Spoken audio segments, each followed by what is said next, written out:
A Procuradora-Geral da República, Raquel Dodge, manifestou-se na ação proposta pela Rede, que pede a declaração da inconstitucionalidade da portaria que instaurou o chamado inquérito de Toffoli, no qual os ministros Dias Toffoli e Alexandre de Moraes, do Supremo Tribunal Federal, investigam fatos e pessoas indeterminadas.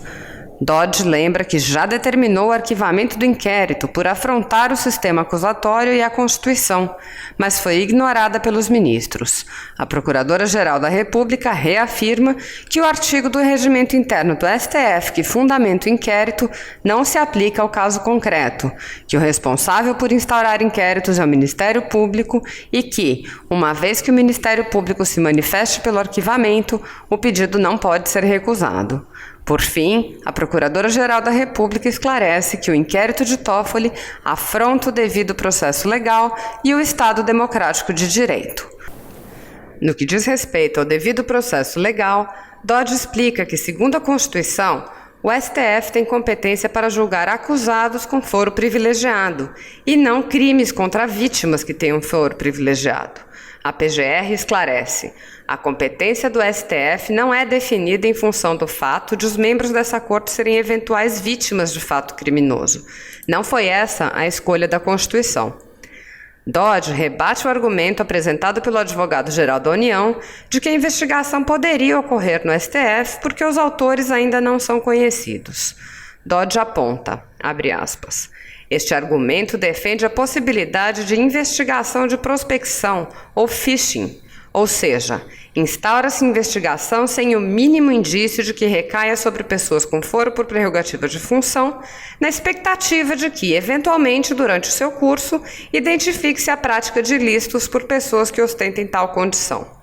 Ora, ainda que seja certo que no início de uma investigação normalmente não se sabe quem são os infratores, a competência do STF para supervisioná-la deve se fundar em alguma evidência de que alguém incluído no artigo 102(1)b da Constituição esteja envolvido no fato investigado, sob pena de se autorizar a abertura de toda e qualquer investigação no STF.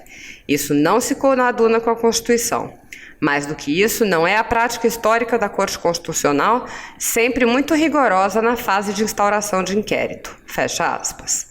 Ainda em relação ao devido processo legal, a PGR explica que o inquérito ofende o princípio do juiz natural, dizendo: não há dúvidas de que o ordenamento jurídico vigente não prevê a hipótese de o mesmo juiz que entende que um fato é criminoso determinar a instauração da investigação e literalmente escolher o responsável por esta investigação. Dodge é enfática ao afirmar que a legitimidade do Estado democrático de direito depende justamente de que o sistema de justiça obedeça à Constituição, às leis e aos princípios de justiça. Ouça o trecho em que Dodge explica que o inquérito de Toffoli é uma ameaça ao Estado democrático de direito. A Constituição de 1988 estabelece o Estado democrático de direito e submete a ação do sistema de justiça à observância das normas constitucionais e legais e aos princípios de justiça, sendo esta a medida de sua legitimidade. Não pode haver investigação penal prospectiva, instaurada sem objeto específico, ocorrido em data e lugar determinados. No caso em exame, investiga-se a existência de notícias fraudulentas, fake news, denunciações caluniosas, ameaças e infrações revestidas de ânimos caluniante, difamante e injuriante, que atingem a honorabilidade e a segurança do Supremo Tribunal Federal, de seus membros e familiares. Não se sabe em que consistem essas notícias e ameaças, nem de onde elas partiram, nem quem as perpetrou, nem quando isso ocorreu. Acontece que a descrição dos fatos a serem objeto de investigação deve ser suficientemente clara e precisa, de modo a permitir a exata delimitação do poder investigatório estatal a que está sujeito o investigado. O que não pode ocorrer, pois a tanto se opõe o devido processo legal, é a instauração de investigações sem que se tenha um mínimo de elementos de prova quanto a uma prática delitiva específica, justa causa, na expectativa de que, no seu curso, encontre-se algum fato criminoso. Ademais, a circunstância de que o inquérito 4781 investiga não um fato específico, mas genericamente notícias fraudulentas, fake news, denunciações caluniosas, ameaças e infrações revestidas de ânimos caluniante, difamante e injuriante, que atingem a honorabilidade e a segurança do Supremo Tribunal Federal, de seus membros e familiares, acaba conferindo ao STF o poder de investigar toda e qualquer pessoa que pratique tais condutas e ofenda a honra dos ministros e de sua família, o que, aliás, será avaliado pelos próprios ministros vítimas dos supostos ilícitos. Tal circunstância coloca, de certo modo, um número indeterminado de pessoas na condição de permanente alvo potencial da aludida investigação. A situação de insegurança social que daí decorre é patente. A investigação por ministro do STF, previamente escolhido, de fatos genéricos, de modo sigiloso, sem a participação do Ministério Público, é prática compatível com o sistema inquisitorial, mas não com o sistema acusatório. Como afirma Bruno Bodar, a inquisitorialidade está ligada a regimes de exceção, como se pode divisar desde o Egito Antigo, passando pela cognitio extra ordinem do Império Romano até os tribunais da Inquisição medievais. A escusa é sempre a mesma: permitir a manutenção da segurança pública e impedir a subversão da ordem instituída, o que acarretaria a fragilização do Estado frente a uma pretensa ameaça que nunca se sabe ao certo explicar qual é.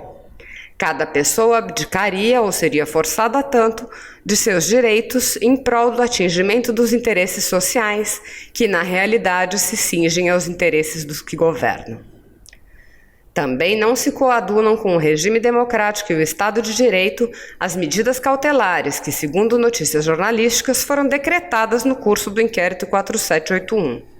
Além de não terem sido requeridas pelo Ministério Público, elas afrontam valores caros à democracia, como as liberdades de imprensa e de expressão. A notícia de medidas cautelares de busca e apreensão de computadores, tablets, celulares e outros dispositivos eletrônicos e de bloqueio de contas em redes sociais em face de 7 pessoas.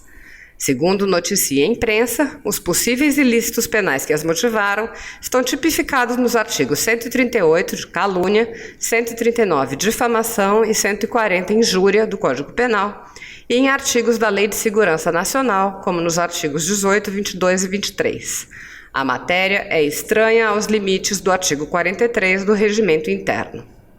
As medidas cautelares foram destinadas a pessoas que fizeram postagens grosseiras e depreciativas.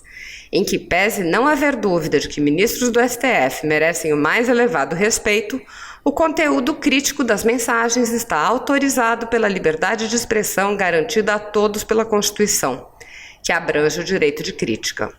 Este autoriza que mesmo as mais altas autoridades públicas do país possam sofrer críticas da população pelos seus atos, ainda que se trate de críticas injustas e ácidas, e por isso incômodas.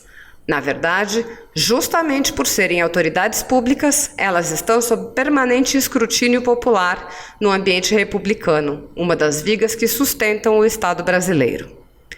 A notícia de outra medida cautelar que determinou que o site O Antagonista e a revista Cruzoé retirem imediatamente dos respectivos ambientes virtuais a matéria intitulada O Amigo de Meu Pai e todas as postagens subsequentes que tratem sobre o assunto, sob pena de multa diária de R$100 mil. Trata-se de medida de censura à liberdade de imprensa assegurada pela Constituição, mormente na parte em que, além de retirar do ar notícia já publicada, vedou a publicação de novas postagens que tratem do assunto. Típica situação de censura prévia, não autorizada pela Constituição e pelo regime democrático em que ela se funda. Sob o influxo do regime democrático e da Constituição de 1988, o STF é guardião permanente das liberdades e garantias fundamentais. O cumprimento desse relevante mistério, todavia, exige que, mesmo diante dos mais tormentosos desafios, o STF se porte com autocontenção e racionalidade jurídica, sem se afastar dos valores que lhe cabe defender. Assim é que, ainda que se depare com crimes de gravidade notória, como são os dirigidos contra seus próprios membros, o STF, ainda que movido pelo fim de combatê-los, deve se manter adstrito ao regime democrático, ao devido processo legal, ao sistema acusatório e às liberdades de expressão e de imprensa. Na verdade, é justamente quando colocadas diante de situações de extrema gravidade que as instituições devem agir em estreita subserviência aos valores cuja proteção lhe justifica a razão de existir, sem recorrer a exceções. É o que tem feito o egrégio STF, que sedimentou que o devido processo legal deve ser observado sempre e em qualquer caso, ainda que se esteja diante de crimes graves e que abalem as ordens pública e social. Nesse sentido, cita-se passagem do voto histórico proferido pelo ministro Celso de Mello no julgamento da DPF número 395. Abre aspas. Sabemos todos, senhora Presidente, que a Constituição da República de 1988, passados quase 30 anos de sua promulgação, atribuiu ao Supremo Tribunal Federal um papel de imenso relevo no aperfeiçoamento das instituições democráticas e na afirmação dos princípios sob cuja égide floresce o espírito virtuoso que anima e informa a ideia de república. O novo Estado Constitucional brasileiro, fundado em bases genuinamente democráticas e plenamente legitimado pelo consenso dos governados, concebeu a Suprema Corte de nosso país, que sempre se caracterizou como solo historicamente fértil em que germinou e se desenvolveu a semente da liberdade, como verdadeiro espaço de defesa e proteção das franquias individuais e coletivas, além de representar em sua atuação institucional como órgão de cúpula do Poder Judiciário Nacional um veto permanente e severo ao abuso de autoridade, à corrupção do poder, à prepotência dos governantes e ao desvio e deformação da ideia de Estado democrático de direito. O dever de proteção das liberdades fundamentais asseguradas no texto da Constituição da República representa encargo constitucional de que este Supremo Tribunal Federal não pode demitir-se, sob pena de frustração de conquistas históricas que culminaram após séculos de lutas e reivindicações do próprio povo, na consagração de que o processo penal traduz instrumento garantidor de que a reação do Estado à prática criminosa jamais poderá constituir reação instintiva, arbitrária, injusta ou irracional. Na realidade, a resposta do poder público ao fenômeno criminoso, resposta essa que não pode manifestar-se de modo cego e instintivo, há de ser uma reação pautada por regras que viabilizem a instauração, perante juízes isentos, imparciais e independentes, de um processo que neutralize as paixões exacerbadas das multidões, em ordem a que prevaleça, no âmbito de qualquer persecução penal movida pelo Estado, aquela velha e clássica definição aristotélica de que o direito há de ser compreendido em sua dimensão racional, da razão desprovida de paixão. Nesse sentido, o processo penal representa uma fundamental garantia instrumental de qualquer réu, em cujo favor, é o que impõe a própria Constituição da República, devem ser assegurados todos os meios e recursos inerentes à defesa, sob pena de nulidade radical dos atos de persecução estatal. O processo penal figura, desse modo, como exigência constitucional, nula pena sine judicio, destinada a limitar e impor contenção à vontade do Estado, cuja atuação sofre necessariamente os condicionamentos que o ordenamento jurídico impõe aos organismos policiais, ao Ministério Público e ao Poder Judiciário. O que se revela importante registrar nesse ponto é uma simples, porém necessária observação. A função estatal de investigar não pode resumir-se a uma sucessão de abusos, nem deve reduzir-se a atos que importem em violação de direitos ou que impliquem desrespeito a garantias estabelecidas na Constituição e nas leis da República.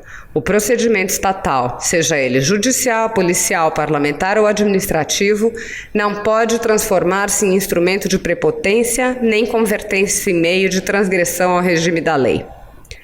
Os fins não justificam os meios. Há parâmetros éticos-jurídicos que não podem e não devem ser transpostos pelos órgãos, pelos agentes ou pelas instituições do Estado. Os órgãos do poder público, quando investigam, processam ou julgam, não estão exonerados do dever de respeitar os estritos limites da lei e da Constituição, por mais graves que sejam os fatos cuja prática tenha motivado a instauração do procedimento estatal. Ao contrário, a observância dos direitos e garantias constitui fator de legitimação da atividade estatal. Esse dever de obediência ao regime da lei impõe-se a todos, a magistrados, a administradores e a legisladores. É, portanto, na Constituição e nas leis, e não na busca pragmática de resultados, independentemente da adequação dos meios à disciplina imposta pela ordem jurídica, que se deverá promover a solução do justo equilíbrio entre as relações de tensão que emergem do estado de permanente conflito entre o princípio da autoridade e o valor da liberdade. O que simplesmente se revela intolerável e não tem sentido, por divorciar-se dos padrões ordinários de submissão à rule of law, é a sugestão, que seria paradoxal, contraditória e inaceitável, de que o respeito pela autoridade da Constituição e das leis possa traduzir fator ou elemento de frustração da eficácia da investigação estatal. Fecha aspas. O STF, leal à sua função de guardião da Constituição e dos valores democráticos, acolherá esta ação para declarar a inconstitucionalidade da portaria número 69 e do inquérito 4781.